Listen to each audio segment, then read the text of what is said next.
అన్ని బరువులు నువ్వెందుకు మోస్తున్నావు? ఎవరి బరువు వాళ్ళు మొయ్యాలి.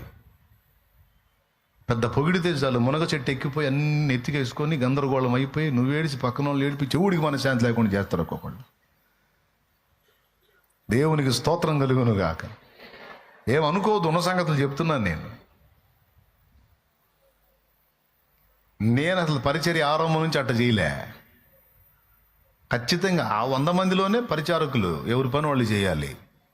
అట్లా బిడ్డల్ని ఎక్కడ వాళ్ళకి అన్నీ నేర్పుకుంటా తీసుకొచ్చినందున ఈరోజు ఇంత వెయిట్ కూడా నేను ఒక్కడనే కాకుండా బిడ్డలతో కలిసి మోయటానికి అవకాశం దొరుకుతుంది దేవుడి కృపతో. లేదా ఎట్ట కుదిరిద్ది?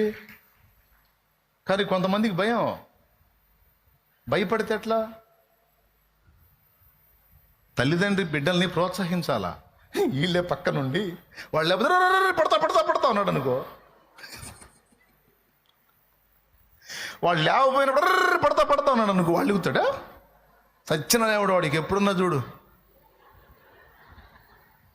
వాడు ఎప్పుడన్నా మూమెంట్ అన్నావు అనుకో, వద్దు మమ్మీ నా జీవితం